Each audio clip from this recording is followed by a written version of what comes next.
Welcome to Liberty Never Sleeps, where negativity never sounded so good. Now here's your host, Thomas Purcell. Kathleen Sebelius is now talking that she wants to run for senator in Kansas. I don't know what's sadder, the fact that she wants to run for Congress so that she might win. She might win. It's a district that I sent a seat that's kind of up for grabs. Can you imagine this scenario? The Senate in November turns red, goes Republican. It's a possibility it could happen. I say it won't, but let's say it does, and Sebelius wins in her state. It has a blue seat, and the House now has control of the Senate too. It's a Republican, both in the House. They bring impeachment proceedings. What do you think? How do you think Sebelius will vote? Do you think she'll vote to protect Obama because she's a Democrat, or will she say, I'm going to cast the deciding vote, because it'll be split if anything? I'm going to cast the deciding vote and caveat emptor, or whatever with the Latin saying for hoist it on your own petard. And here's the woman that he fired and wanted to blame the whole Obamacare situation on, sitting in judgment of him with the deciding vote of whether he's going to keep his job. Wait a minute, caveat emptor. Isn't that buyer beware? Yeah, I think you're right. Caveat emptor. So poetic justice. I took Latin. I can translate a lot of Latin. I can't remember what the expression is. Yeah. But Sebelius may be able to have poetic justice on Obama. Can you imagine being able to fire the guy that fired you on any job? Would just be like sweet. You know, they say revenge isn't sweet, but man, let me tell you, I've experienced it a couple times in my life, and it's as good as you think it is. Don't let anybody tell you that revenge isn't good. Revenge is good. Revenge feels good. I don't know of any feeling like revenge when you get it in a poetic justice way, especially like this, where you get to fire your boss. It feels good.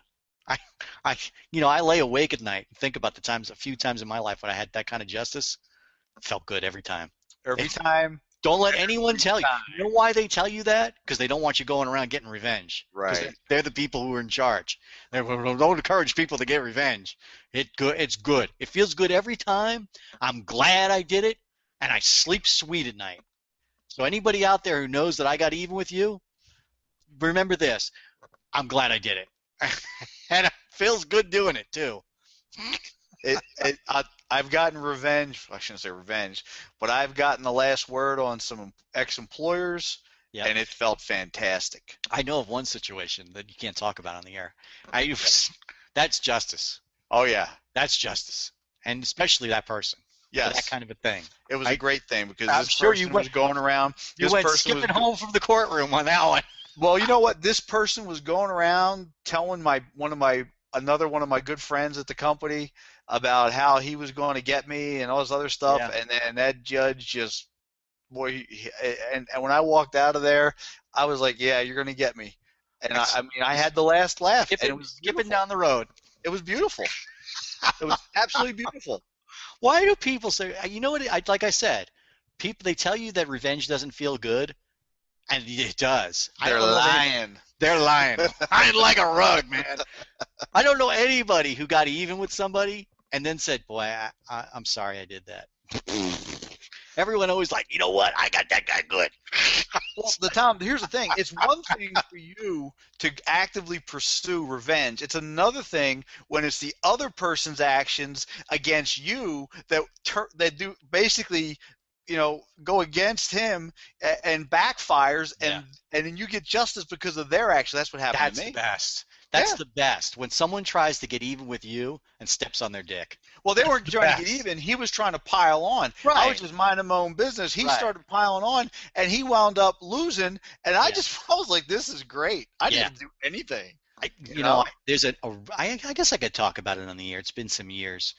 We had a neighbor, my parents, not me, had a neighbor that wanted to build a very tall wall over the back of the property. And these properties were large.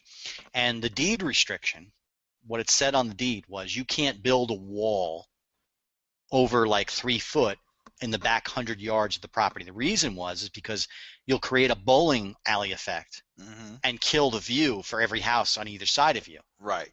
That's why it was done. Mm-hmm. He didn't want that because he's going to have his pool in the back half of the yard, and he didn't want anybody being able to see in. I understand why he thought, but it was very clear you can't do that. Well, he went ahead and did it anyway. Everybody ends up in court.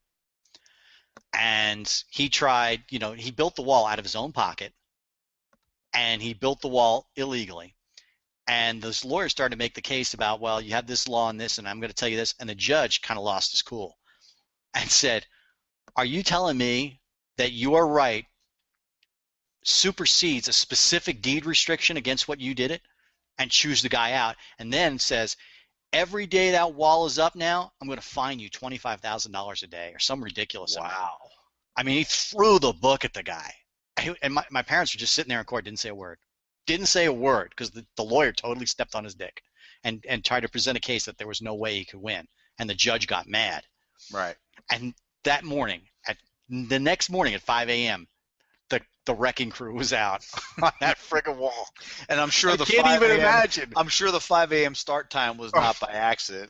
I can't even imagine how much that cost to get a crew that quick. It didn't cost $25,000. That's what I would do. I was like, and all the time the wall guys wrecking the wall. What's funny is it's revenge. I told my parents, go sit out on the back patio with an orange juice and or Mai Tai and watch it. Right, watch it. It's like, how can you? I mean, it was, and then of course, because you're on the hook, my parents weren't willing to split the cost of the wall, so he had to build the wall on his property. Mm-hmm. And then when the '94 quake hit, the whole wall fell down. So guess what? He's on the hook for it. Yeah. It's his wall. Yep. Normally, when a wall falls down, you split it. Right. Your insurance splits it. Our insurance company says that wall's on your property. You're out that one. That's right. It's on That's you.